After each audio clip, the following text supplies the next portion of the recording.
Just unmute there before, just after I was butchering an Oasis song. Well, hello and welcome into this Monday's Entertainment News. I am Jonathan C. Walsh, just John. As you can see, I'm the host for the stream, show, whatever you want to call it, for this evening, tonight, the morning. It could be anything, depending on where you're watching this. To my left is Stephen John McLaughlin. He's the co-host on the show tonight. Stephen, there's been a whole raft of Oasis news dropped in the ever sort of incoming build-up to the reunion that's about to come in, a couple of weeks? Is it the end of June? I want to say, I don't know the exact dates because I wasn't lucky enough to get a fucking ticket. So I can't, why would I need to know exact dates? I'm not going to be there, am I? Fucking bastards. But it's coming closer and closer, Stephen, and with that ensuing sort of excitement, we're getting more and more news about Setlist, about Liam trolling, about the new drummer who's going to be doing the live work on the reunion tour. There's a lot of information coming out. So we thought we would cover some of the more interesting aspects. I don't know if the middle topic is as interesting as the other two, but it's classic Liam. And another thing that's classic Liam is Googling him, and he's got one word on his Twitter/X account, photoshopped. And then you're immediately drawn in. He knows what he's doing. Yeah. He knows what he's doing, man. He's one of the very few artists that manage his own social media in that way. Obviously, Oasis will have a management team for the official Oasis Twitter account, X account, whatever you want to call it. But Liam's the person. It's such a real account. When you come to celebrity status on social media, a lot of these celebrities leave their social media to their management team, and you always know that, you know, if it's Facebook or Twitter or whatever, Instagram, you know it's a promotional tool. Whereas Liam's a bit more engaging with his fans. He's more engaging, not just with his fans, with people that hate him as well. He brings it all in and he embraces it. Yeah. And he doesn't give a shit. He doesn't. That's why I love the guy on social. And I hope he never leaves. He just does not give a flying fuck about anything.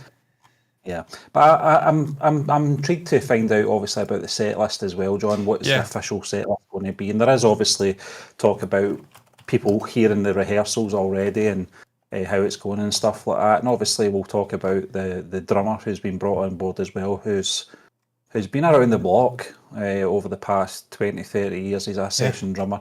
It's all good, John, and I think it's fair to say, you know, we've covered Oasis quite extensively over the past 6 months on this channel. Just because of what's going to be happening next month. And I think as well, I'm looking forward to Live 25, the documentary that's going to be coming out. I don't know when it's dropping or when it's going to be released. Did we ever get news on who had won the rights for that? Because it was rumoured that Netflix, Apple, I think potentially Amazon as well were in a bidding war to try and secure the rights to obviously showcase that. That's massive, Stephen. And that documentary drops, that's going to be absolutely massive. I mean, it could be award-laden as well. We've seen documentaries in recent times, Martin Scorsese and whatnot, fighting out for various awards because of the production level, because of the story they were able to convey within. I mean, you think it's just a simple documentary, fly in the wall, showcasing what it was like behind the scenes for this reunion tour, but there's so much can be done with it. You can go right back to the falling out, the splitting up of the band, the relationship between Noel and Liam and the rest of the band members, and sculpt an absolute masterpiece out of that documentary. Obviously, building to the actual shows and seeing what it was like. I'm really looking forward to that. As someone who's not been fortunate enough to get a ticket, and by all accounts, they're still adamant we're not going to see any live footage of these various gigs that are about to transpire, then that's probably the only insight outside of twats posting up on social media that I'm going to get of these gigs. Say twats, because you shouldn't be fucking doing it. Just be there in the moment, enjoy it. I think somewhere down the line, John, there's going to be a film crew. I don't think it'll be, you know, anytime soon. I think it'll probably be maybe one of the US gigs or something like that once they're right into the sort of swing of things. but you're right. I mean, it's going to be very intriguing to see what they're going to put in this documentary and how much sort of involvement from both Liam and Noel, and obviously, you know, Bonehead as well, Andy Bell, and your other man, I can't remember his name, the guitarist from Oasis, and Gem Archer, yeah.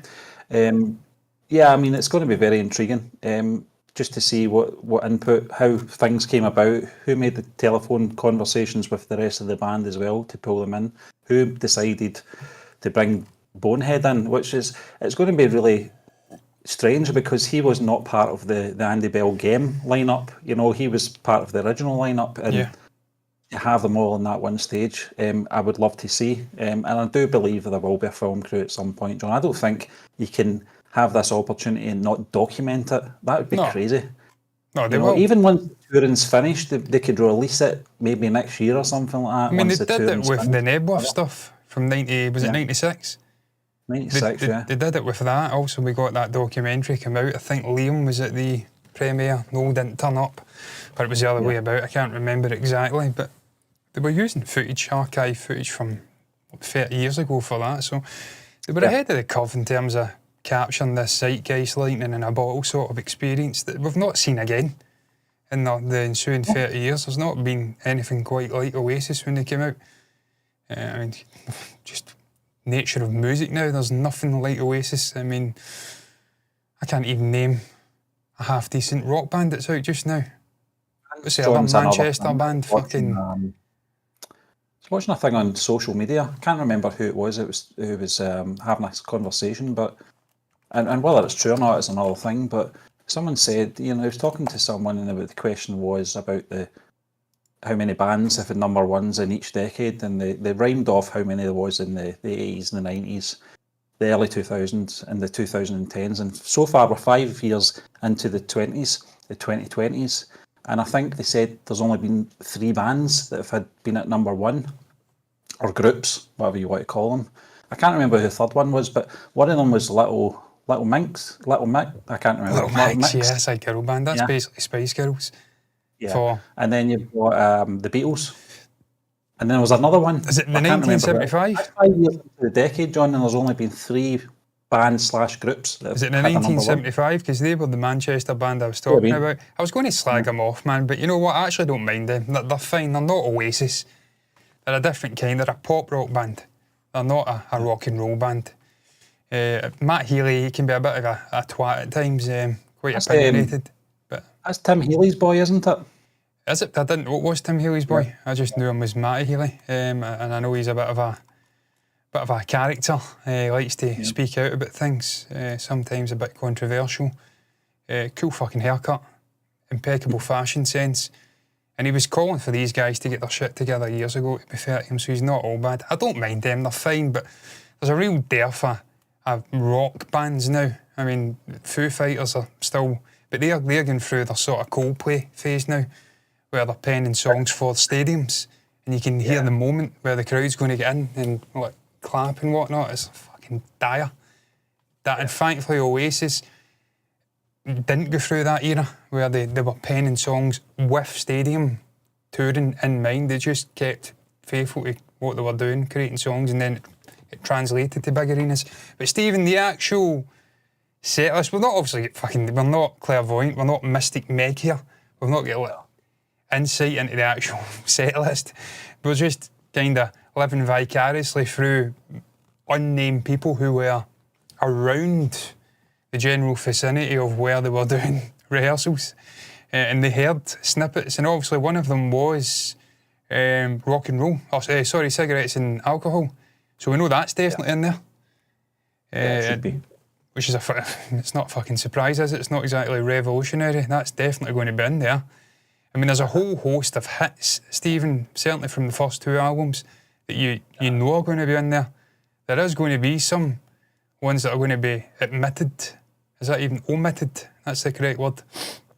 But, I mean, I don't think cigarettes and alcohol ranks as being a surprise. Or does it for you? This is the reason, John, they brought Bonehead back as well as obviously being on good terms with the guy, but I think one of the reasons he was touring with Liam, wasn't he? Played such a big part and a multi-talented musician that and to throw into boot. To bring him back for those first 2 albums, I think we're going to have quite a few numbers from those first 2 albums, and I think that's one of the reasons they brought Bonehead back, because he's a cracking rhythm guitarist, but he's also great on the piano, the organ as well. What was that little instrument he used on Champagne Supernova? Yeah. The little sort of accordion keyboard fucking weird thing. He blows into it and like plays it. It's like a keyboard. Yeah. It created that iconic. You're right, he is a multi-instrumentalist, but first and foremost, Stephen, just a fucking cracking guitarist as well. So I'm struggling to understand where Game's coming in. Is he playing the Pat Smear role in the band now? Where you've got, obviously, Chris Shiflett, is it? From Foo Fighters, we get Dave playing sort of rhythm lead. And then you've got Pat just in the background adding layers to it. You know what they do with Ron Wood and Keith Richards, John? Yeah, but they mix it up, yeah. They mix it up. It'll probably be a wee bit of that, you know? Yeah. I'm not dissing Game. I'm happy. At least 2.5 hours, 3 hours long. Well, I mean, Stephen, there's a guy I've been watching recently, popped up on YouTube, Ivan Iverson, something Iverson. He's a sort of independent artist. He's floated around as a session guitarist and worked with bands and whatnot. Very much of your generation. Grew up in the 90s, right era. I mean, I grew up in the 90s as well, but I was slightly young to really appreciate it. I mean, 2 albums were out before I was 6 or 7, so I didn't really get to appreciate it, but he has certainly gave me insight recently about just Game in general. I mean, he's went and watched live gigs in the mid-90s, and Game was floating around with like bands back then, so this isn't...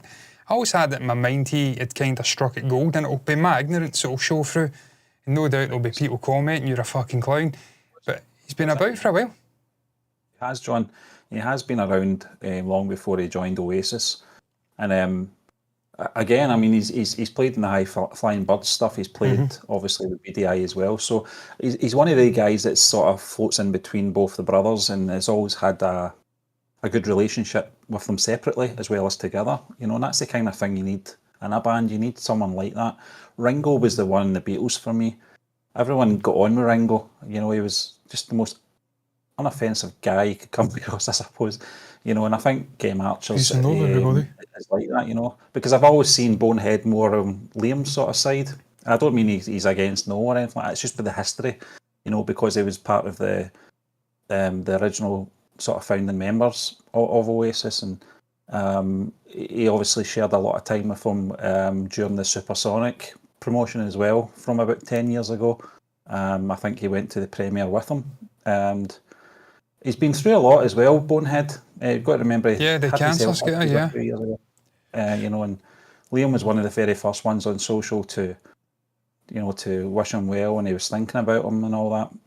Not to say that Noel wasn't. Noel's just not a social media person. He's just not that interested in that sort of level of engagement. His engagement is on stage with the fans in front of him. That always has been that way. He loves a little appearance on TalkSport or X Radio, doesn't he? No, yeah. Got a good sort of rapport with, I think it's a Scottish presenter on there, and obviously good friends with him. Noel's brilliant. I mean, Stephen, that's one of the sort of things that gravitates you to a band like Oasis, is the different kind of personalities in there. Certainly the two brothers. I mean, Liam is a tour de force, an absolute legendary frontman. I was asking you before we come on, I'm genuinely struggling to think of a better frontman in the history of music. People will immediately say Mick Jagger, but he's not. I maintain it. Yeah, I mean, Mick's really a fucking myth when it comes to it. I mean, I understand that he was a great singer, certainly had lots of energy, but I'm not having this sort of... I mean, Keith Richards is rock and roll. Definitely rock and roll. Bill Wyman's not rock and roll. He's a fucking square. Mick could have been rock and roll when he wanted to be, but most of the time he was kicking about with like, American football shirts on and like tights and things like that. And I just can't take that serious as a rock and roll frontman. It's got to be someone with a bit of aggression. It's got something about them. I think of John Lennon, I think of Liam Gallagher. Just get that grittiness about them. And I can't think of one person. Maybe your man, is it Cocker? Is that your man from Pulp? Jarvis Cocker. Yeah, I mean, he's a decent front man. He's not Liam Gallagher, but He's got levels. fucking There is energy. levels. I mean, John, I mentioned Johnny Rotten there for the Sex Pistols. Yeah. Probably, Morrissey with the Smiths, but very short periods of time. With these bands. You mentioned Dean Brown as well. Although they've been away for 16 years or so, it doesn't feel like they've ever been away. Just with the sort of level and the content that they've put out over the sort of time span over 3 decades, and it doesn't matter about the lineup, but it's always the ever constant has always been the Gallagher brothers in that, and Liam has always been at the front of that. Noel's had some great songs in Oasis as well, John. Yeah. In terms of singing, obviously he's wrote most of them, probably about 98% of the songs, and but there's something about Liam, just as you said, he's a force of nature, and there's not many out there that have stuck to the guns. He has mellowed in terms of his sort of maturity. He's definitely mellowed, but he's still got the same beliefs in the sort of the music and how it should be and how you should portray yourself as a frontman. He's never really changed in that sense. He's never backed down. He's always, it's that way and that's the way it is. And that's you've got to admire him for that. And he can come across as a bit silly at times. Certainly with when it comes to champagne bottles and forks. How's good going him? And it came up, Liam Gallagher, spoon. But that's just brothers for you, and it does happen. We saw it with the Kinks as well, John, the Davies brothers. Oh yeah, I mean that was violent though. I mean that was crossing a line. They're full opposites as well, aren't they? I mean they chased Peter Quaife to another fucking country. That's how bad they were. He quit being in a band and became a waiter at his girlfriend's family restaurant in Sweden. Yeah. Ray had to fly out and try and entice him back. I don't think it succeeded. Such was the level of violence. Mick Avery nearly killed fucking Dave at one point through a cymbal, he said. Ran out the concert, mid-concert, because he thought the police were coming for him. Stephen, you're right about Noel though. I mean, I was listening, I'm blanking on the name of it. I always do this. I don't know if it's Sunday Morning Call. I don't think it is, from Standing on the Shoulder of Giants. I think that was released, John. But it's his vocals. Yeah. He doesn't like that song, John. I don't know why. I think it's a great song. Yeah. I love it. I love the way it's been put together. I love his vocals. I love the guitar work. Even the the video. Because I'm looking at a fucking advert just now. It's bold capitals AD. Darren Brown would have a field day with me, man. Just all these little subconscious, subliminal messages. He'd have an absolute field day with me. He'd get my PIN number and everything. What's that? Did you see the new video for Sunday Morning Call? No, is that the one I'm thinking about? Where it's the... Yeah. What happens in the video? And I'll kind of... It's animated. It's almost like a lyric video. It's an it's not. I've not seen that one then. No, I definitely haven't seen that. I think yesterday or the day before. Yeah. It probably dropped yesterday, actually, because obviously as we film this, this is Monday. It was probably yesterday. Because it's the anniversary, isn't it, of that coming out? If I'm not right in saying. Yeah. I mean, Stephen, I like that album. I think that album's it stands the test of time. It's not as good as the first two, but I do think it's a very good album. There's some strong songs on there. But it's just what you were hinting at or speaking about with Noel and his vocals. I think he does tend to get overlooked at times, just how good he was because of Liam and how raucous and how important he is to the band and their sound. But Noel's vocals, man, his vocal range, his rhythm work on the guitar, his lead work, he really underrates himself as a guitarist. And that's something that I heard in this article as well. They were praising Noel's guitar work, if I can find it. And I'm struggling mightily to find the actual fucking... But they were talking about how good Liam's vocals sounded and how good Noel's guitar playing sounded. So we kind of spoke about this the last time, Stephen, in regards to this tour, how important it was going to be for them to hit the ground running. Because they've not been together for such a long time. As a kind of strange lineup of members, they've never really played together. And how key it would be to get the rehearsals down. And it wasn't that long ago they were talking about no rehearsals having been done. I think there was like a shoot or something done in London, and they maybe dabbled Noel and Liam with something. There was talk about them being really noisy. But this is the first time we've properly heard about rehearsals. We're just under a month now, I think they're saying, away. That's really important for the people attending the concert, certainly not us because we're not going to see it, but they have to be tight, man. There has to be a degree of something in there to get them ready to rock and roll and hit the ground running with these gigs. You can't phone that in, John. There's too much expectation on them. If you saw the latest pictures of Noel, it looks like that is weighing down on them, a little bit.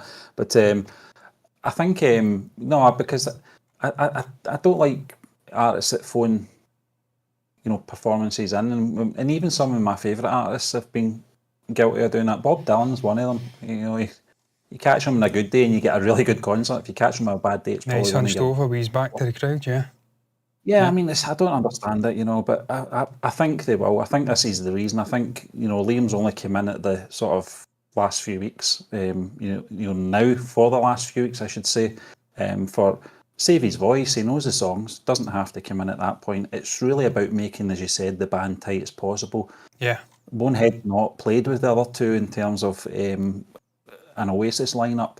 And obviously, I know we'll talk about the drummers very shortly in one of our topics, but it's very important to make sure you've picked the right people for it. I mean, we were talking about, obviously, Tony McCarroll and Alan White, perhaps maybe coming back. Just to be clear, I never at any point thought Tony McCarroll was auditioning to come back into the band. That was a joke, just to be clear, because we did get a comment.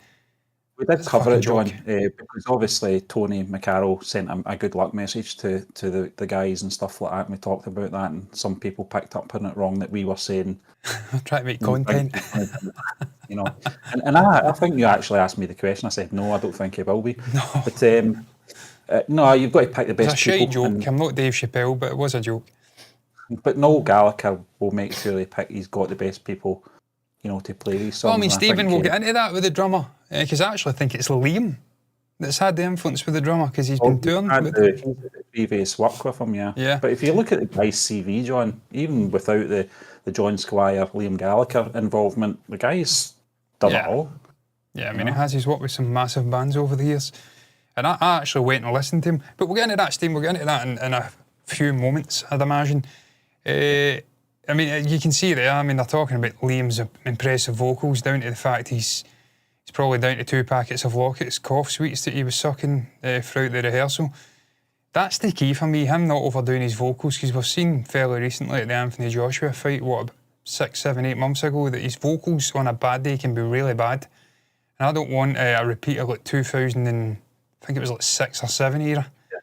Liam vocals where it's painful and he can't even sing songs like Live Forever and whatnot. You want him to be on his absolute fucking A-game. John, it's more of a shout he's doing rather than a sing. And I don't know why he does that, because that's, especially this is a long tour. Yeah. I mean, they've got obviously playing in the UK, they're playing obviously Europe and over in the States as well. And it's going to be a long period of time that he's going to have to be singing for. So he really needs to be careful what he's doing, and I think that's one of the reasons he's not come in till the last minute. It makes sense, John. I read somewhere, I can't remember if it was one of those articles, but Keith Richards and Mick Jagger do exactly the same thing. They don't rehearse together. Yeah, they hate each other. Personalities clash as well. It becomes stifling. I mean, they don't hate each other, but there's times when they don't get on. Obviously, Keith notoriously didn't appreciate Mick getting his knighthood. Was very vocal about it, not letting that family next to or near him with a sharp stick, let alone a sword. I mean, I loved this quote from Keith, because he said something like, I mean, we went to London School of Economics, it's not one for highbrow or something, that's one of the top fucking schools in fucking the London area. It's a renowned organisation. I don't know what he's talking about. I mean, it's literally... Standards, isn't it? It's different standards. Maybe it was the 60s. They're never working class, John, let's be honest. When I've watched Keith O'Brien, is it James O'Brien, not Keith, fucking mixing Keith Richards and James O'Brien. He went to London School of Economics. As a guy that does economics, he was an economist for a huge band, or a bank. He's been getting great momentum about taxing the top 1%. He went to the London School of Economics, so I never understood that. It was clearly a pretty well-off school. They were clearly a little bit more higher up in the echelons of society than, say, like Paul McCartney or John Lennon back in the day. So, yeah. But anyway, that doesn't matter. They don't get on, they rehearse separately. By all accounts, these two guys not rehearsing separately. Steve, I'm just buzzing, man. This shows you are getting down to the nitty-gritty now. They're in a room together or in a fucking venue together. They're rehearsing, they're going loud, they're going hardcore. And it's kind of getting back to what I hinted at, where they have to get the rhythm going and get hitting the ground running for the very start of this reunion tour, because if they are documenting it, you want it to sound fucking good from the start to the end. Really looking forward to it. Stephen, in terms of the actual set list, I've got an article up here. I don't know if you want to fucking cover this. It's just some fucking randos like hopes for a set list. And kind of just touch briefly on what they kind of hint at in this Metro article, that, I mean, it's not going to be wall-to-wall Oasis by all accounts. They may even be dabbling with some soul stuff just to give one or the other a break during the actual concerts, I feel like, or gigs. And obviously they are getting on, they're in their 50s now. Noel's knocking on the door of 60 at this point. He's 58 years of age. They can't really be probably going balls to the wall for 2.5, 3 years. They're probably going to have to take short breaks, so it would give them an opportunity perhaps, and that's where maybe the likes of a Bonehead and again can come in and fill the gap for maybe Noel if he's having to take a little break or whatnot. Was that something you would want to see aside from this fucking set list? Because I think we touched on that before as well. Would you like to see some of the soul stuff making its way in? And in that scenario, I think I'd want to see far more Noel solo. I think your man from 1975 said that there's, you know, in terms of when he was talking about that, getting the two of them back together, you know, the two of them have to sort it out. Yeah. And he said there's no one at a BDI concert not want to hear Oasis songs, and the same at the High Flying Birds, you know, and so I think it's finding the balance, and I think you're right. I think perhaps maybe if it's a couple of BDI songs, a couple of High Flying Bird songs, just to sort of break that up, and as you said, Noel can go off and get a bit of a rest for maybe 10-15 minutes before he comes back on to do the sort of second set. Then I think it works if you do it sort of midway. Depends on how long they are, the gigs. I mean, they've got good material, both bands, you know, and no, I'm saying both bands. Flying Birds is Noel Gallagher, and it's just a thing that he did, but it's always been him. I think people wouldn't mind it. I think they would prefer if it was just all Oasis songs. I get that, because if you're going to maybe have 2 or 3 of those songs, then there's going to be 2 or 3 songs from the Oasis catalogue. It's not going to make it. But that's the problem. They might mix it up, John. It really depends on the audience as well, because I think they'll be aware that their American audience love Champagne Supernova, and I think they'll do that everywhere they go anyway. But different nations have different sort of phases of Oasis they prefer, and I think in terms of the earlier stuff will definitely resonate better in the UK than it would in the US. I think a lot of the later stuff might resonate a little bit better, because I think Stop Crying Your Heart Out was quite a good hit over there. I think thanks to the Butterfly Effect movie. Yeah. And you know, obviously, as I said, Champagne Supernova was really big in the United States. So yeah, I mean, I think when you look at this set list though, Stephen, it kind of resonates just how many fucking incredible songs they've got. And to be fair, you don't necessarily have to introduce BDI or High Flying Bird stuff to give the other a break. I mean, Liam could literally go off stage while Noel is doing like an acoustic version of, don't know, off the top of my head, Half the World Away.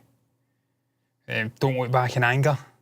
I mean, I don't think the crowd would want to hear an acoustic version of Don't Look Back in Anger, to be fair, but you can always do some sort of mini little acoustic, like 2-3 number, like an interval in the middle of the fucking sheer and utter rock and roll that is the rest of the actual gig, and then do like a blend of Don't Look Back in Anger where it starts off acoustic, then goes into full-on rock. I know I keep mentioning Dave Grohl and Foo Fighters, but it's because I've seen them live first and foremost. I've not seen Oasis live, and sometimes he does do like I'm trying to think of a fucking example here off the top of my head now and put myself on the spot. Paul McCartney does something, John. He does the George Harrison number Something, where he starts off with ukulele, and then it builds up to the way it sounds on the record. You know, so what's the name of that fucking? Why am I blanking on that song? It's absolutely shocking. It's from early 2000s. He sang it about Taylor. What's that? I'm giving you here an example of what you're talking about. Yeah. Mate, it's not Best of You, but there's another one. I can't for the life of me fucking find it for some reason. But One by One, times like these, Jesus Christ, John, shocking. It'd start off with like an acoustic version, then the drums would come in, then the whole band comes in, you get the actual proper live rock version of the song. So, I mean, there's ways they can massage this sort of set list where you can have breaks for them. You don't necessarily have to. Personally, I would like to see some of those soul things coming in and having a kind of hybrid set list. Whether that's what they do, though, is another thing. Stephen, looking at this, would you want to see... I mean, I love Oasis. It's one of my favourite Oasis songs. I had a phase about 2010-ish where I was listening to that on a fucking loop constantly. I just loved the little acoustic and like no vocal at the start, then it just going mental. Then it ends with him again singing, God, what is it he's singing again? Near the time, wake up, wake up. He was singing that at the end. Yeah, it's not quite Coldplay in terms of these songs are designed for stadium rock or anything like that. These songs were designed to just for, rock and roll purposes, and some of them just work better live. And that's certainly one of them. Aqueous is a fantastic song. I was going to say that. Would you want to see it opening the actual concert? Because the opening song is massive for setting the sort of tone of the performance. You think the Stones recently, they're starting with Start Me Up. Sadly, Keith completely fucked the opening chord up in the very first concert. I think... didn't set the tone by the way. It showed they were people out there, John, will know better about Oasis and their set lists from the past, and correct me if I'm wrong, anyone, but I'm pretty sure that Hello was one of them for a very long time. It's just an opening sort of track to kick off a gig, and I don't think that's getting used now because obviously there's a couple of lines in it from obviously the Gary Glitter song. It's good to be back. And I think I don't know if they're going to use that or not. I think Liam said that's not going to stop us or something like that on social media. So I don't know. It's not one of my favourite songs, to be honest with you. I would kick off with a really good rock number. I would kick off with Cigarettes and Alcohol. I mean, that's just fucking sheer or rock and roll star. I'd get right into it, man. Absolute rock and roll star's a good shout, But even in Stand By Me's not going to be at the start, but I love when Noel does it live and he just has that sort of long, what's it called again? When the note resonates, there's a name for it. Fucking terrible. Feedback. It's kind of like it just holds and it kind of I can't think of the word just now. Brain's not working. Talking about that opening bit. Yeah. Sustain. It sustains the note. It's like there was a great one when I think they were performing at Wembley. He's talking about, and that, kids, is why you don't do drugs or something like that. That was probably me. I think Liam says a certain lady should have had a chest on in the video or something instead of a stupid fucking telephone box or something. He says that'd have been me. That's why you don't do cocaine or something like that. It goes right into the opening note. Just pure blissfulness, and it's just rock and roll summed up perfectly. That's not an opening one though. I don't know what they'd open it with. I'm not fucking clairvoyant like I says, but you look at that track listing, man, and it shows you just how impressive the actual set list is going to be when we get there. I think there will be a couple in there that probably won't make it. I mean, I'm thinking off the top of my head, I've not got two heads. The Hindu Times, would that make it in there? I don't know, perhaps it will. I'd imagine they will want to touch on most of the albums and not just give us a sort of rundown of the first two albums, but certainly the last three, I mean, they're almost a fucking shoe-in for the last three songs. Champagne Supernova, Live Forever, Don't Look Back in Anger. I mean, you can put your money on that, John. I think that's a stick on. My only concern is Liam's vocals in Champagne if it's the last song. Well, he's got to do it at some point. Do it at the start. Most of the songs, apart from Don't Look Back in Anger, are covered by Liam anyway. So, I mean, I think you just have to... There could be, like, obviously, a few songs in between he gets to those ones just to give him a bit of a breather, but they've thought all this out anyway. In terms of, obviously, that set list, it's not a bad set list, it's not. But it is heavy first and second album centric. Yeah, it is. And I think that's what it's going to be fair. It kind of has to. But I would want to see we get talk tonight in there, we haven't. I want to see things like that in there, little acoustic numbers from Noel that gives Liam a chance to go off and, like he says, kind of recuperate and give his vocals a chance to come back a bit. And I'd like to see some acoustic stuff in there. I think Noel is just tremendous when he does the acoustic stuff. I've watched him on, like, don't know the name of it, like an Irish talk show from the 90s, and he's singing Live Forever. It's just a fantastic performance. His vocals are so crisp. He's great on the guitar, the acoustic guitar. The rhythm work is just brilliant. The way he plays it high up on the body, he's just got a way about him. So I want to see some acoustic numbers in there. And I'd like to see the likes of Talk tonight. Well, that's one of the things that I always appreciated about them, is that, you know, the two of them have got different vocal ranges and up in the end. Style. You know, and I think Noel's always been a more mellower singer, but he can hit the notes. Yeah. And I always love when the two of them, you know, are singing in the one song. Liam obviously in the leads, and you hear Noel sort of backing him up. It's always worked very well. Stop trying your heart out. Yeah. Yeah, I'm not scared. Stand By Me as well. I think the singing in Stand By Me from the both of them is fantastic. Yeah, the harmonies are brilliant. Yeah. I don't know if Do You Know What I Mean was on that. I'll have a little gander just now and bring it back up. We'll find out. That's the only one that I would like to see them recreate. Yeah, I mean, that would be great, because that's kind of... No, it's not there. I see. I mean, Stephen, this is why I says here some major hits to be left out. You think of the context of their entire sort of recording career. Even some of the lesser numbers are so I don't know, impactful culturally, what, 15, 20 years later. Like, so Do You Know What I Mean? I mean, that was from the early albums, wasn't it? I can't remember. Was that roundabout Nebworth? Because I'm sure I heard Noel singing or stating. The same album as Stand By Me. Yeah, it was, or was it roundabout then? So I'm talking shite, but I remember him mentioning it being a sort of address to people of that generation. All my people right here, right now, you know what I mean? Just saying, look, we're living in this moment, it's fucking great. Just addressing head on. So that's a really important one, because that will resonate with the newer generations and the older generations as well that are going to see them live again.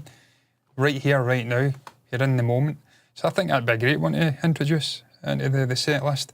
But it's going to be really, I mean, it's so difficult when you're a band of this fucking calibre, Stephen. You have to sort of whittle down to, like, I mean, what we're talking here is like 15 to, I mean, how many has he got? 1, 2, 3, 4, 5, 6, 7, 8, 9, 10, 11, 12, 13, 14, 15, 16, 18, 20, 21, 22, 25, 22 song set list. I could have went right down to the bottom and saved myself the pain of fucking counting.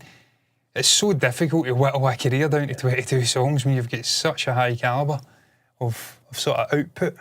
Obviously heavily front-loaded at the start, but it's going to be so difficult for them. But like you said, Stephen, we know they've done it. Liam says they have decided on it. The set list is done, and that was over a month ago. So we know for a fact, and we know that Hey Now's not going to be on there, because he said that's definitely not on there.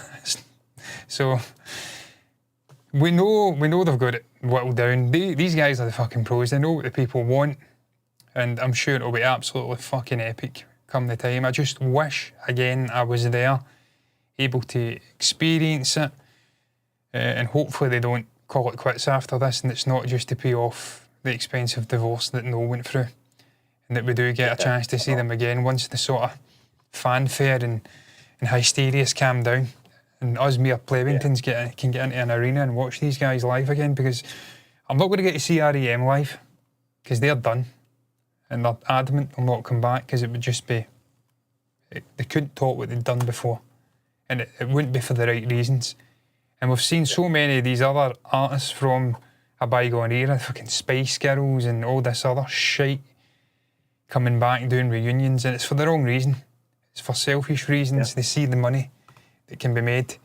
I just hope they're doing it for the right reason, ultimately. I think they are. I think they want to give the fans what... I mean, I think in terms of the Stone Roses, when they made their comeback with the single and then they did some touring, I think it was for all best intentions they were doing it. I don't think they were coming back to just one last payoff or anything. No. I think they really did want to do something, and it just didn't work. They were definitely... Oasis are a different kettle of fish from the Stone Roses in the sense that I think the Stone Roses were you know, a band from a certain time, and I don't think there was enough content for them to see the evolution of that band. Whereas Oasis, some might say, pardon the pun, that the songs are very samey, but I don't see it like that. I think there has been an evolution in terms of the songwriting and the musicianship as well over those course of those albums. Yeah, I mean, they stick to the genre, but I think in terms of just the maturity of the songs as well, they definitely do change, you know. And I think one of the problems with the Stone Roses was there just wasn't enough, you know, of a discography in there, you know, that I think they could really change anything. I think they were conscious that their sort of fan base wanted them to stay the same. Yeah. In that period from the late 80s to the early 90s. And I think they were just trapped in that sort of that bubble. Yeah. Whereas Oasis aren't. You know, Oasis stretched their career over many, many more years. And explored different sounds. I know they're sort of criticised in comparison to their sort of compatriots like Blur and whatnot and Radiohead. They're not a compatriot of fucking Oasis, but you know what I mean? Kind of that era. And that they went off and really explored some wacky shit. Certainly Radiohead went down a sort of electronic route. And Oasis usually get branded as being a sort of Beatles tribute act to keep doing the same sound. But they didn't, Stephen, they did dabble. I mean, you mentioned Standing on the Shoulder of Giants. That's distinctly different to Definitely Maybe. What's the Story in Morning Glory? So they have, still within the same sort of framework of the Oasis sound, but they have expanded and done something different. And certainly you'll see that when you're lucky enough, if you're lucky enough to go and see them live this year, you'll see that variety in their sound and the way they did evolve. Because you've got fucking the ability to have... I mean, I can't imagine Ian Brown doing an acoustic number. I just can't imagine. I know a lot of people love Ian. I love some of the Stone Roses songs, Waterfall and whatnot. God, what's the other one? Fucking hell. Sally Cinnamon. Yeah. Oh, it's the... it starts off with a little impromptu jam type of thing, and it's like... no, it's not that, for fuck's sake. I can't remember, it doesn't matter. But I'm not the biggest Stone Roses fan by any means. Obviously, John Squire's absolutely extraordinary. But Ian, I mean, I can take or leave Ian. I don't really rate him as a vocalist. I know that may be controversial, but I just find he talks his way through songs, and he's certainly not got the persona or the presence of Liam Gallagher or even Noel Gallagher. Those two guys have got more personality, they've got more stage presence, they've got more about them in terms of musicality. So, I mean, that's just... It's annoying me I can't remember that song, because I really do like that song. I've not listened to it in a while, I need to go back and listen to it. I used to fucking know every bastard word to it, that's shocking. I'm going through a Joe Biden night tonight. It's been one of those nights. That's what happened in my life, John. I'll never get it, so I'm not even going to try. Maybe when we move on, I'll search up and it'll be a sort of Partridge moment. But no, Steve, I don't think they're going to be phoning it in and just trying to grab a quick buck. I think they're doing it for the right reasons. I think they want to make amends with each other, and I think they want to give their long-suffering fan base a chance to have some sort of celebration with them across continents. Also, we're going to South America, we're going to North America. And it's going to be a real celebration of the band. So I'm really looking forward to it. I'm looking forward to word of mouth coming out.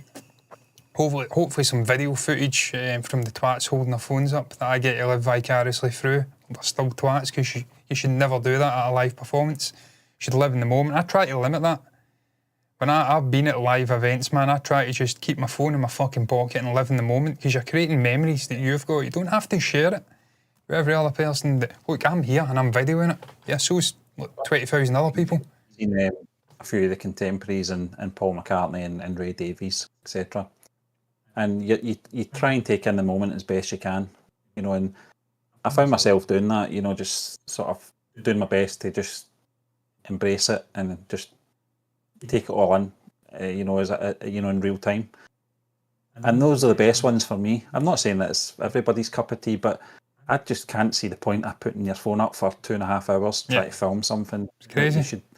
You should really just be living in the moment, enjoying, because I think as well, this is the period that, and I think probably Noel is probably conscious of it as well, that if they don't do it now, it will never happen. Yeah. Because, as you said, he's hitting 60 in a couple of years' time, and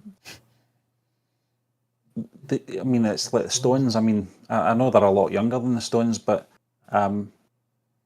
they get into that sort of Las Vegas mode, Tom Jones, Elvis, where the Rolling Stones are expected to do this, they're expected to do that, because they've been doing it for so long.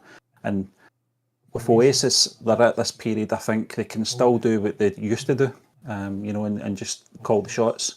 And I think they'll always be like that, as long as they don't get caught up in their own hype. But I think in terms of, this is their time now to do it. And I think people who are going to attend these gigs have to take that in as well. They've got a responsibility as an audience member to enjoy it as best they can, and they should, because there's a lot of people out there that are missing out on it. Yeah. And it might never happen again. I hope it does, from a purely selfish reason, because I want to fucking see them. You Shot Me Down was the song. I'll Shoot You Down. It was a song by the Stone Roses. I literally said it and says, no, that's not it. Because I think I was singing it to the sort of structure of I Am the Resurrection. But it's such a good song, man. I mean, Squire's guitar work is just fucking, guy's a god. Absolute god. To be fair to Ian, man, his vocals are very good in that song. Very, very good. Now the time has come to shoot you down. It's a very fucking good song. To be fair, I take all that back about Ian. I do. I mean, he's been quite controversial recently, but I mean, he's a fucking unbelievable, legendary performer, so I'm talking absolute shite there. Sorry, Ian, mate, you'll never see this. I was trying to be Ian back in the day with the Adidas gear. I tried very desperately to be Ian. Sadly, never had the hair of Ian. Well, I mean, I did, but I didn't look as good. Shall we move on, Stephen, briefly to this? And it will be brief, because this is just a little troll session. Classic Liam Gallagher. Again, via Radio X, their favourite radio show, I think, two of them. And he was, I'd seen it. I seen the tweet, or the X post. Big announcement, 6:30 AM. I'm like, why is it always 6:30 AM with this fucking guy? He's always up so early. I'm like, what's going on? Everybody else is up early with him. That's probably what it is. And Stephen, you know what? That's a great thing, because it's getting people who were perhaps lazy and going to lie in their beds up out of their fucking, not me, of course, but it did get people out, and then they were inevitably left crushed and disappointed when he revealed that, that's not it, by the way, it's this one, when he revealed it, I think he says, I'm exercising. Was that it? By the way, I love this. Loved this from last week. The band are sounding fucking filthy. That's what I like to hear. He says, big announcement at 6:30 AM, and then he followed it up with, I work out. I love that, man. I love that level of trolling. And it just sums up Liam's social media presence perfectly. Guy doesn't fucking care. He just noises people up. When the whole sort of dynamic pricing controversy was coming out from Ticketmaster, round about when the tickets were on sale, he just shat on people. And obviously, he doesn't care. I mean, obviously, his attitude is that way, but he does take a lot of time out to talk to people on social, and it's not always, that sort of theme. But, I don't know many people in that sort of position that do that in terms of celebrities. Oh, he's down to earth, Stephen. I mean, he's not really changed as a human being. Obviously, he's matured a little bit from the 90s, where he was headbutt everything on two legs. But as a general human being, I think he's pretty much remained relatively humble. He's from a working class Mancunian background, and he's not really lost that. As much as I love Noel, and I do love Noel, an unbelievable talent, songwriter, musician, guitarist, melodist, everything you can fucking think of. He can become a little bit pretentious, is maybe not the right word, but he loves to name drop famous friends. Oh, I was out for dinner with this guy or that guy. Liam's not like that. Liam's much more grounded and down to earth. And I can totally see why he is hands-on with his social media stuff and will take time out to interact with, let's be honest, just complete randoms who you could easily ignore and doesn't have to interact with, but I it mean, speaks it's all volumes thing, about the John, guy. It's always annoyed me about Noel Gallagher, name dropping Bono or Yeah. Paul McCartney or whoever it may be. Stella McCartney seems to be the one that he names drops quite a bit. But yeah, Liam's just not that way inclined, and I mean they're totally different people. To be fair, they've always been like that. I think if you ever watched the Supersonic documentary, you can see the personalities are so different. Noel came across as more of a loner, spending more time in his room, crafting his art. Yeah. And Liam, as much as he was the one that actually stepped into the music industry, or into a band, I should say, not the industry, but he was the one that started, doing something about it before Noel did. But yeah, I mean, they're totally different personalities, and I don't think that's changed in any sense. Noel's always been just as much as opinionated as Liam has, but he goes about it in a different way. Yeah. Both are funny guys, though. Yeah, I'm just reading that reading that headline to the right. What's that? Squatters watch television in man's home while news crew interview him. It's incredible. Wow. I'm going to bring that up and read that afterwards. That's astonishing. Fucking love that. But no, I mean, he responded, if I caused any distress and upset anyone this morning, I'm deeply sorry. That wasn't my intention. I thought it was a bit of fun. I got it wrong. Please forgive me. LG. Mate, no one gives a shit about that. No one cares. I love it's 6:59, by the way. It's so early in the morning. Stephen, I don't know what time you get up at, but that's insane. Yeah, so you've right. Not far off then, to be fair. Yeah, I'd imagine you've not been out and ran. What's that? Most of the world, most of the UK are up at that time. 7? Fuck that. Even when I had to get up early, I mean, there was times where I had to get up at that time, and oh my God, it was hell. Having to go in for a shower at 7:10. Oh, Scottish winters, freezing, you're warm, you've got the smell of the shower gel, it's just like fucking horrible. Horrible. I'm not a morning person, definitely not. I'm a night owl. I excel as it gets later. I fucking hate even the mere thought of getting up early. But I respect the hell out of people who can get up and run and grab the bull by the horns like Liam does in the morning. But Stephen, this kind of ties into what you said. He's having a fucking full-on conversation with people. Got to admit, that was good crack. Got you all riled up to a raz. I mean, that's just fucking mental English. I'm struggling to even read that. Liam, you need to get a grip, son. But Stephen, I don't mind this, man. I don't mind it. I like the interaction. I like the fact he's still got that noise up merchant within him, and it just gives you a little insight into the guy and how he operates. And I'm just so looking forward to seeing the social media presence descending into absolute fucking madness as this tour goes on. I want to see the trials and the tribulations. I want to see the exhilaration. I want to see everything getting tweeted out. Because I put Twitter because it's not X in my mind. Your man Bus can go and fuck himself. But shall we move on? Said it would be brief, Stephen, to the final sort of Oasis related bit of discourse on the stream tonight. And obviously it's the new drummer, Joey Waronker. I can't say his name. Waronker. Is he Polish? Wawronka? I don't know. Johnny. But Steve, also, we kind of touched upon it earlier on in the show. He's been confirmed to be the new drummer for the upcoming reunion tour. He has worked with Liam previously, obviously with him and John Squire touring over the last year or so. Certainly I went and watched some of the live stuff, and he's a very powerful fucking drummer, man. He's definitely got the touch. I see fully why, I presume it's Liam that's probably put forward the recommendation, because he's worked with him closely in the last year in a live setting. But I can totally see why that name's came up, because he's certainly got everything it takes to play all those Oasis songs. The touch, the sort of timing, everything. He's quite a powerful drummer.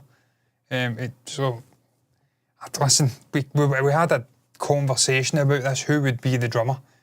We knew it wouldn't be the original one, Tony McCarroll. I fucking butcher his name. It's not Tony Carroll, isn't it? It's Tony McCarroll, is it, Tony? Carroll. McCarroll, yeah. I was going to say that, and then I get doubts in my mind. I don't- We knew it wasn't See, going to be for Zach long enough- Starkey.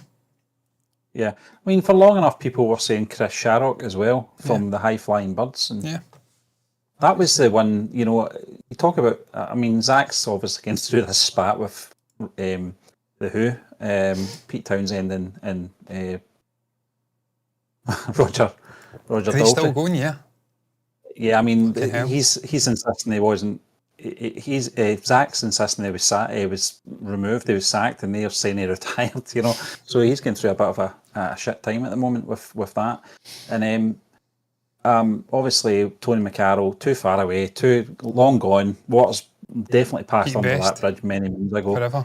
And Alan White, I never thought really clicked with Alan White. As long as, you know, Alan White was probably the longest serving member in terms of a drummer. Yeah. From 95, I want to say 95 to basically, you know, I don't know when it was, 2000 and I can't even tell you the year, to be honest with you, but it was a long period was a of long time. But Chris Sharrock was the one I thought was the logical one. He's worked with Noel, and I thought just the way things are, Noel seems to get his way more than anything, you know, when it comes to decision making in the band. In fairness, Steve, when you think I know in a live sort of setting in the last 10 years or so, I mean, it's certainly not been anywhere near as raucous or rock and roll as what Liam's been producing. I mean, no, he's a fantastic performer, but he would do some Oasis numbers, but in the main he would focus on the soul stuff, the new stuff, and obviously it's just not as in your face rock and roll, and it doesn't require. I mean, I'm not saying he's not a great fucking drummer, but certainly Liam in a live setting has been doing a lot more kind of Oasis style songs, because that's his sort of range, that's what he does, and that obviously requires a drummer capable of doing that over a certain length of time.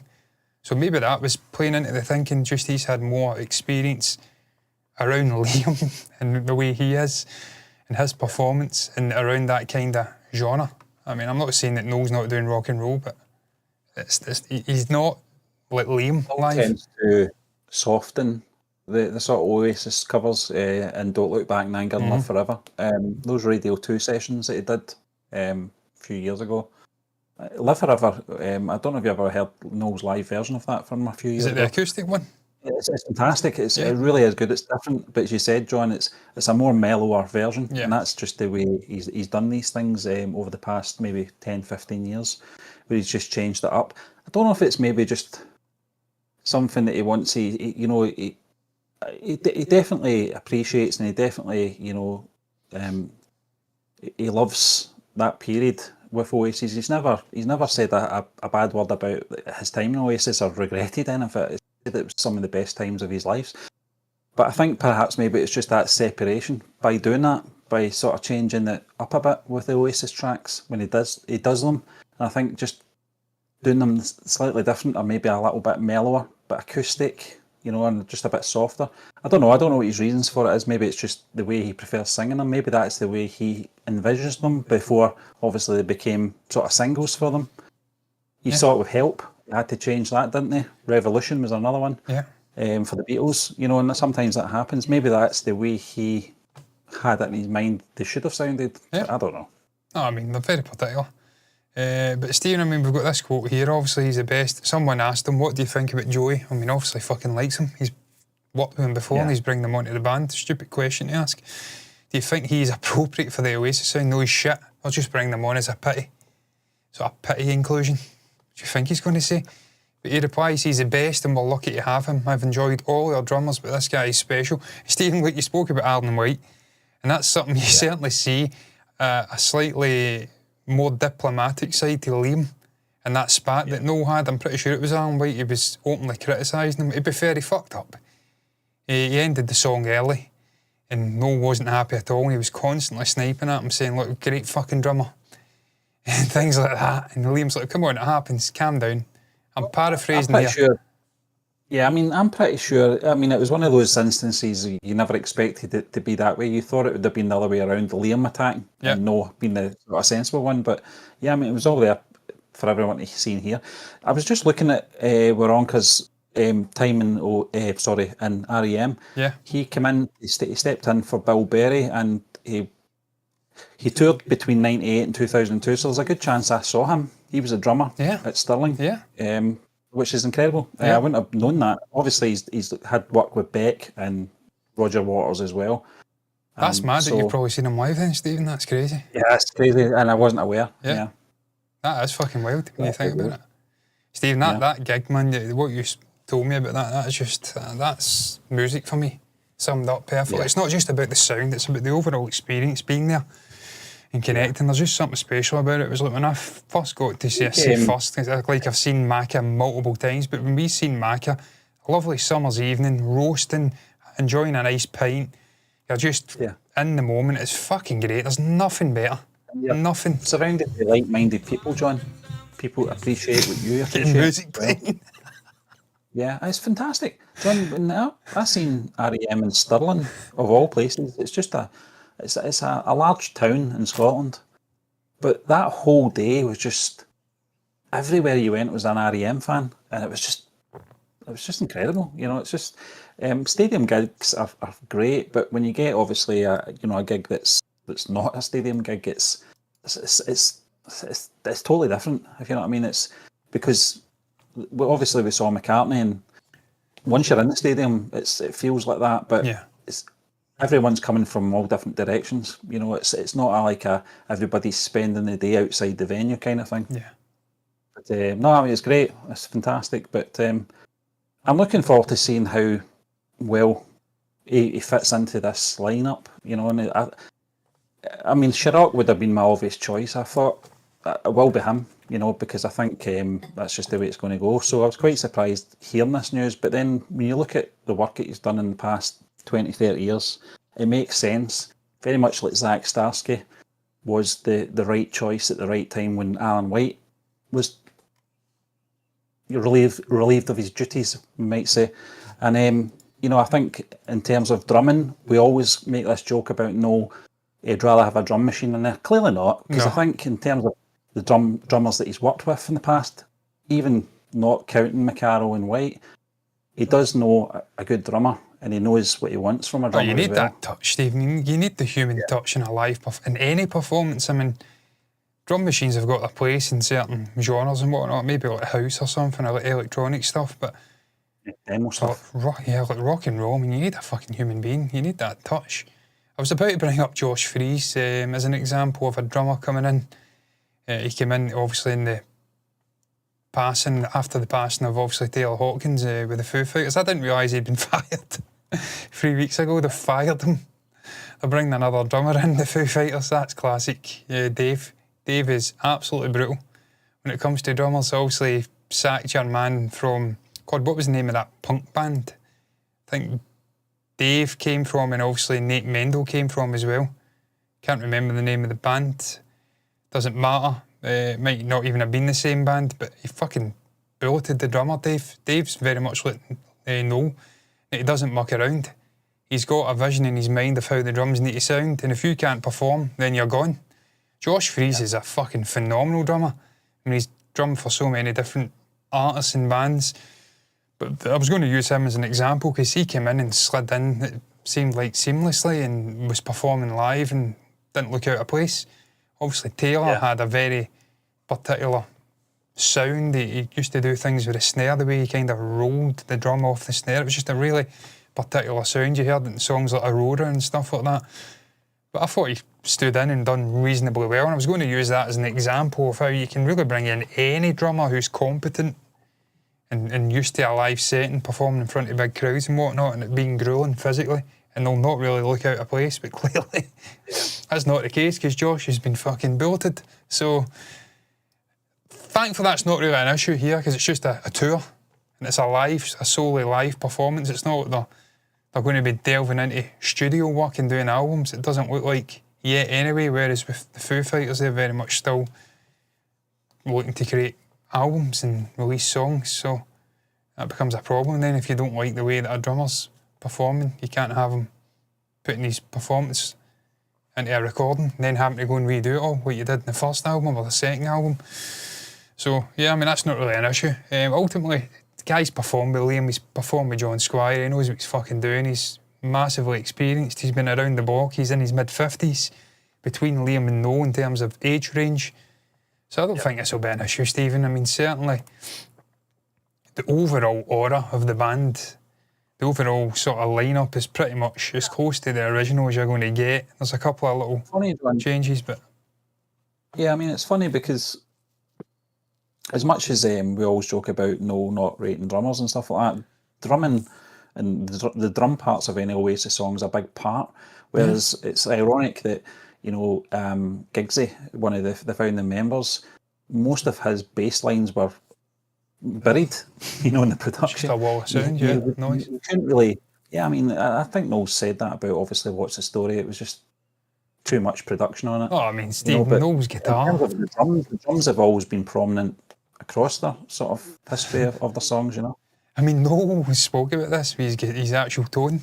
He didn't have, not say he didn't have a clue, but he was just fucking diming everything. He was like putting a Marshall into, like, I think it was an Orange or a Vox, and everything was just getting set to like 10, and that was it. He didn't give a fucking shit. To the point where he was on, I think, that pedal show, and they're really anal about getting sounds, and he's like, I didn't even realise this did that. So when they were coming up, man, they just full fucking eardrum like bleeding stuff, and you certainly hear that in the early sort of mixes. I mean, it's not exactly complex like production. Maybe overproducing it in terms of the overall sound, but it's just you're not picking out distinct things, and certainly the drums are that prominent in any rock and roll kind of song that you are picking them out. I mean, I think I'll Live Forever, drumming's fucking incredible. You think of all the other early stuff, Rock and Roll Star and things like that, the drumming stands out. So I don't get his sort of issue with the drumming. I understand he's a perfectionist. I've seen that with the soul stuff, the documentaries, how much he likes to curate and perfect things, and he's got things in his mind and he wants it to play out that way. But fucking hell, man, sometimes you've got to allow some of the human performance. And I've been going down a Pixies rabbit hole recently, and they're very much like the Beatles. I mean, I know John Lennon was just tortured by it. He wanted to go back and do the entire Beatles discography. He wanted it all redone, re-recorded, because he was getting wound up listening to them. But the Pixies, you're hearing like bum notes, and they're making mistakes, and it's on the recording. They don't give a fucking shit. That's the human touch. Once you start being clinical and overproducing, it just sounds soulless. It sounds fake. You need little mistakes. You need little mishaps in there. And that's what you get with a drumming performance. You're never going to get perfection unless you're Ringo Starr, who never gets his fucking flowers. He is the click track. Ringo never makes a mistake, ever. Did he ever make a mistake? Can you think of a mistake that Ringo ever made and he gets slagged off? But I don't think any stands out off the top of my head. No, there was mistakes with guitars. We've got Noodles from George that go nowhere. It's like... And some of the singing as well from John, he might make up words. A word here and there. Definitely on Hey Jude, you can hear someone going, oh, fucking hell. You know? So there's little things in there. But certainly Ringo's not one of them, so yeah. I mean, that's kind of cancelling out my point. That's cancelling out my point. Where you're allowed to have the human touch, and then I give an example of a guy who is literally a human fucking metronome. So maybe Ringo should go and drum for Oasis, and we'll see how we get. He's fucking done now, isn't he? Let's be honest. But I digress, man. It's just found it ironic that they're saying Zach Starkey retired and his fucking dad's probably still out there drumming professionally. It's like, come on, what are you talking about? Guy's not ready to retire yet. Maybe he wasn't eating 15 cans of baked beans on trips to India, and that's why he's maybe not got the verve his father's got, or the hair. He's definitely got the hair. Anyway, I digress, I'm waffling here. What is your thoughts on the overall stream show? Points we touched upon: Oasis, the set list, little details getting leaked, rehearsals getting overheard, cigarettes and alcohol being performed, Noel's voice is on point. Noel's voice is on point, I'm sure it is, but not in this context. Liam's voice is on point, Noel's guitar playing is on point. They're ramping up, we're not even a month away now, they seem to be getting into the groove. What's your thoughts on it? You're looking forward to it? Do you think any big hits will be left out? Do you think we'll see some solo stuff in there? You want to see a little acoustic mini sessions in amongst the gig, talk tonight, things like that. Thoughts on, I'm hearing my voice there, it's never good. I sound like Kermit the Frog on steroids. And that's me beefing it up with parametric equalisers. It just, nothing works with my voice. Thoughts on Liam apologising for Twitter trolling, and the new drummer, Joey Waronker. I can't say that, I'm thinking of Wawrinka, the tennis player. That's a whole other conversation. That fucking French Open final last night. Oh my God. Unbelievable. I know you're not a huge tennis fan, Stephen, but my fucking God, when tennis is at that level, there's very few sports can touch it. It was just astonishing. 5.5 hours of fucking sensational athleticism. And my man Carlos won. So I was enormously happy. I was pissing against the wind. Everyone else around me was wanting Sinner to win. I wanted Alcaraz to win. And he won. Well done. Ole. Famos. I digress. Share your thoughts down below about anything. Like the video if you've enjoyed it. Subscribe to the channel. Hit the bell icon to get notifications straight to your eyes on YouTube. Follow button, notifications button over on Twitch to see us live over there doing the exact same thing on a different platform. What's left to be said though is until next time, thank you for watching us and bye bye.